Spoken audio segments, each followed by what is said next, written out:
Hello, All hello. right, what's up? Hey, It's nice okay. and dark in there. Me, I'm outside, working on my tan, you Uh, know? you are looking awesome over there. I want to be in the sun. Yeah, like you were saying earlier, it looks like I'm in Miami, but I'm not. I'm in the wonderful downtown Novato, Yeah. California. But the Yes. weather is insane. It's so good. We You have know to take me, moments to sit outside in the sun because the sun is out. It feels good. I'm replenishing all that vitamin D, and then I got my good buddy here, Doctor Insomniacs. Which, by the way, if you're watching this and you happen to be in the Novato area, you got to do yourself a favor and come to Dr. Insomniacs. It's one of my favorite coffee places in the Bay Area. You Interesting. wouldn't think, right, in Novato, California, of Right. all places, but the place here is awesome. It's on Grant Avenue and Record, right on that corner. You can't miss it. The actual place is very historic. This place has been here since, get this, 1893. The building. Interesting. Nice. I know. It's awesome. So good. So today, today's Real Talk Tuesday, yeah? Yes. Yes. And we're going to talk about the emotional part of buying real estate and the importance of being emotionally strong. Yes. Well, what have you experienced lately? And like, what's new? What's because every week is different, right? In this business, like one week the rates are up, one week the rates are down. Yesterday they went up, today they're down. So, like, what are I you know. experiencing?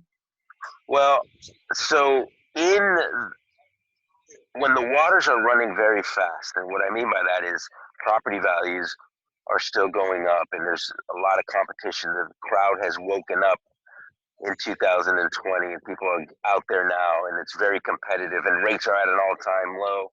It creates a frenzy. It creates a frenzy in the real estate markets, and so I'm seeing people just, I'm not going to say freaking out like they are with the coronavirus and buying all the pasta and all the masks and all the sanitizer that the world has to offer.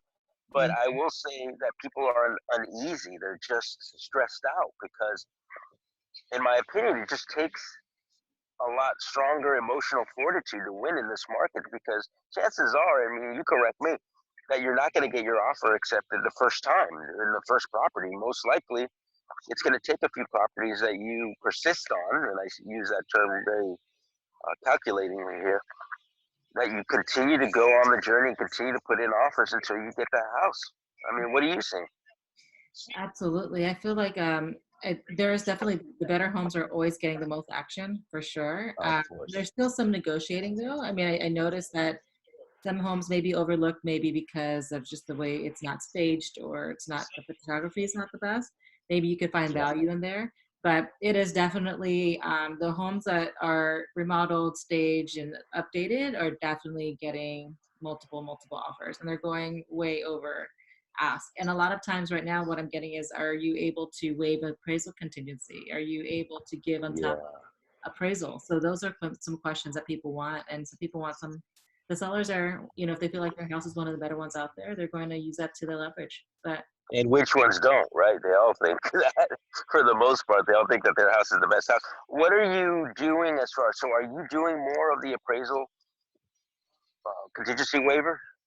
well, if in a competitive situation, what I'm doing is that if my clients are really limited on budget, what we'll do Yeah. is we'll say we will give on top of we will give a certain amount over appraisal if it doesn't appraise up to a certain amount. I see. So Good. You tier it. I So like that. basically, yeah. So basically, I will say, just for example, um, let's just say offer is at 530.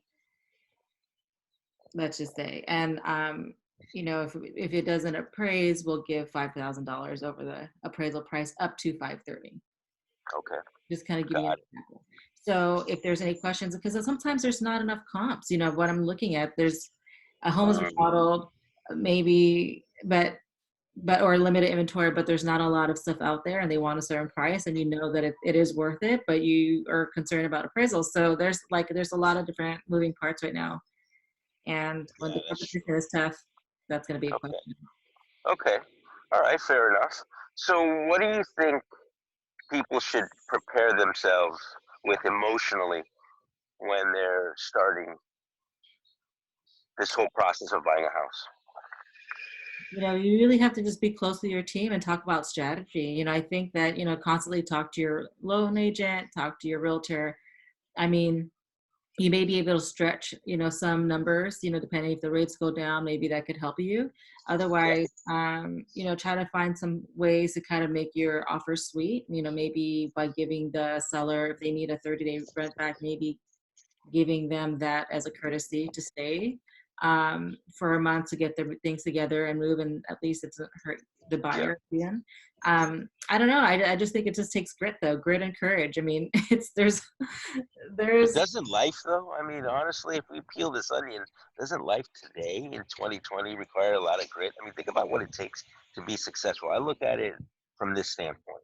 I live in San Francisco, and I think now $134,000 per person is considered to be lower income. I mean, that I think I just defined grit and hustle. I mean, you have to really be on top of your game to be able to survive in a city like San Francisco today, right? totally, yeah.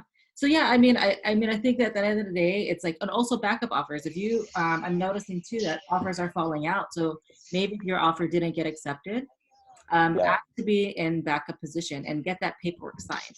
So I've seen that happen a couple times. Just not because it does happen, right? I mean, the people but look. this is It's not recently. a done deal until it's done.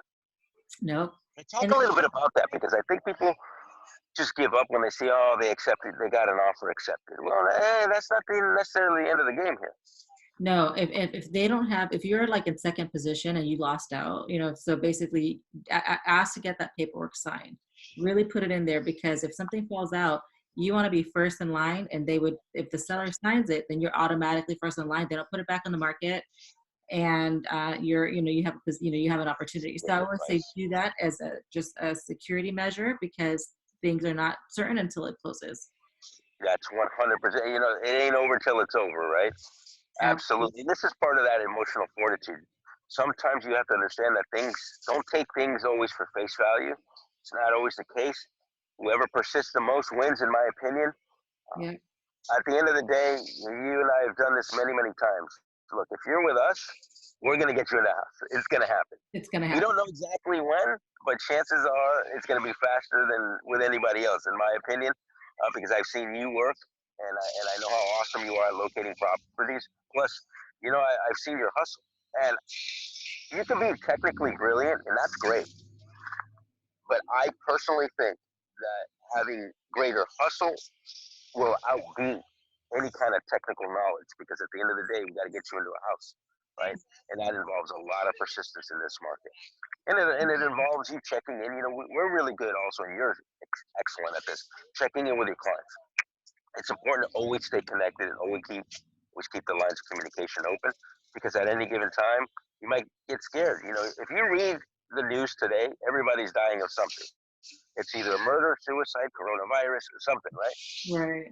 There's too much negativity out there. So that's why sticking with your team, as you mentioned before, is so important, keeping those lines of communication so that you allow us to dispel some myths and also maybe quiet those voices of fear that are percolating up into your brain. Absolutely. I mean, and the thing is, and when I call you, I mean, sometimes I'm texting you at 9 or 10 at night, asking Yeah. questions and trying to figure out how to strategize. And that is so important. So what I've realized too, working with 9 to 5 bankers, like when I have somebody that's got a pre-approved with like credit unions, or I think credit unions are great. I'm not knocking them, but like maybe regular, like a banker at a bank, that there isn't really a relationship, versus someone that, like that we work as a team, and, you answer the phone, you return my phone call. Sometimes at night, I'm like at really at 9 or 10 at night, I'm negotiating a contract, That's true. and I need some answers, and I hate to bother. This is not all the time, but I hate to bother you. But when I need to call you, you answer my Yeah. phone call, or you answer my text. Yeah, you don't ever bother me because I understand what I signed up for, right? And look, here's at the end of the day, here's the way I look at it. Some people will say, "Well, I serve people." No, I think I get to serve people. Notice how I say it. I get to. That means it's a privilege. For me, there's a job, there's a career, and then there's a calling. I'm at the calling stage of my life. I really, really believe, as crazy as it sounds, that I'm in this industry because it's a calling. And I know Mhm. that you and I have made the difference in so many people's lives, not to get all cheesy or nothing, but it's true. Yeah, I mean, this is more than just houses for us. We know that the moment we get you into a house, we improve your socioeconomic status. We improve the quality of life of you, your kids, your whole family. I mean, it's big stuff. It's it's not big. just a house. Yeah. No, absolutely. I mean, it is a long-term relationship as well. So we're not transactional people. A lot of it is like, no one buys a house like every day. I mean, well, not maybe some, not most, but most people don't Most buy people homes. don't. Most people yeah, don't buy homes every day, but it does help. Like you said, it does help legacy. It does help put you in a secure position. Yes. And I even this, here's something. Folks who, you don't have to worry about rent increases. You don't have to worry about pets. I find this right. What's so sad. Landlords who are changing their story all the time, right?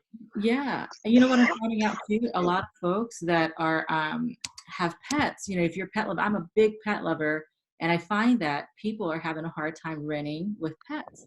And if Oh, you want to have, say whatever happens in your household, that's where home ownership works, because then no one can tell you whether you can have a pet or not, any that's breed true. restrictions or anything like that. Because I feel really sad about all the homes. A lot of people who don't have, who feel like they have to give up their pets or need to uh, make arrangements because they won't allow pets at the home. So Yeah, that's that is pretty that's tough. sad.